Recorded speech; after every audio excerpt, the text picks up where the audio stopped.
Welcome to the ATB virtual cycling program and another one of our how-to videos to help you get out on the road. Today we're going to cover the tire change. Now when your cell phone is dead and you need to do it yourself, here's what you do, what you need and how you do it. As you're riding down the road, see your flat tire. After a few curses, you want to make sure before you stop that you switch your chain to the smallest chain ring in the back. So that would be your hardest gear. Switch it with the inside lever. Okay, I'll just do it manually here, but you want to get that chain all the way down to the last cog. It just makes it much easier for putting that tire back in when you're all done. Following that, we're going to take that tire off. Open up your brake lever so you can pop that tire out. Push that tire out. Gently lay your bike down. Chain side up. And take our kit. Hopefully in your kit, you're gonna have a CO2. You're gonna have a CO2 gun. You're gonna have some tire levers. And you're gonna have some tubes. Now, when I'm out on the road by myself, I always make sure that I have two of everything because a little bad luck and you can go through a second tube real quick. Maybe a bad tire change, pinch tube, anything like that can go wrong. So make sure you have two so you got a backup plan for your backup plan. So once we get the tire off, we're gonna flatten this tire so we can go through the process. Most tire lever sets come in sets of 3. Tire's flat. I'm going to take a lever. I'm going to try and stuff it underneath the tire. Now if your tires are a little bit older, it's probably a little bit easier. If you've got a new bike for this season, you probably I would suggest trying a few times at home just to loosen up that tire because it can be some work. This one's loose enough that I'm able to do it with one tire lever, so I'm going to look really good today. I'm going to zip that around.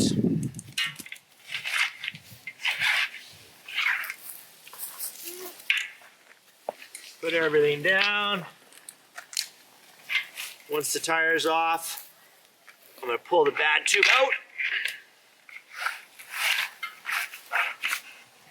Okay, I'm going to fold the tube up, put it in my pocket for the way home. I can try and patch it if I like, or get a new tube. Before you put your tube back in, make sure to check the inside of your tire. Gently rub your fingers around. There can be a leftover wire or a piece of shale rock in there that caused the puncture that's still sitting inside that tire. And once you put that tube back in, if you don't locate that, it's going to puncture your tube again. So following that, find the valve hole. You got your new tube here. Set that tube inside the tire, stem through the hole.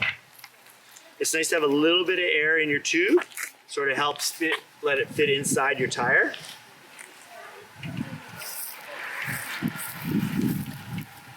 Once everything looks nicely set inside your tire, you'll just carefully work around your rim, pushing that bead of the tire back into the rim.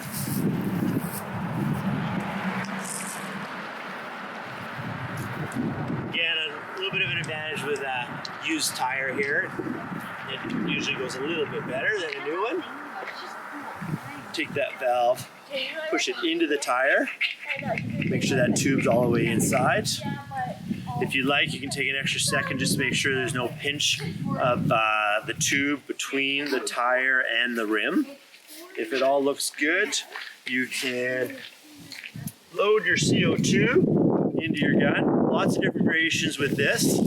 I like the one with the trigger. That way I got a little more control over it. I can apply it slowly. Push down on that valve, get that gun on. From there with my trigger, I can apply air slowly. Put a little bit of air in. Make sure everything seems to be sitting well around the tire. Check both sides. Finish the job off.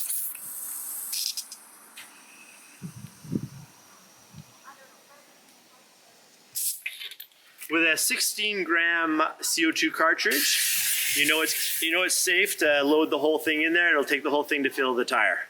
And it even gives you a little bit to spare if you had a little misfire at all. So recommend a 16 grams CO2 size in terms of what you carry in your seat bag. After that point, do up your valve. Spike up. Now we had it set up so we know we can put the chain onto the small ring in the back. So we'll just place that carefully, in which case everything should just drop down nicely like it does like that. Make sure your skewer is nice and tight for safety.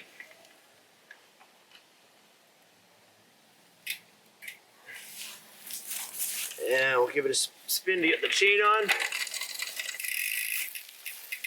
So after picking up all my gear, getting it all put away, I am ready to continue my ride. Thanks for watching today, and I hope you check out this video and many others that we have on the ATB virtual website. Help you enjoy your riding safely and efficiently.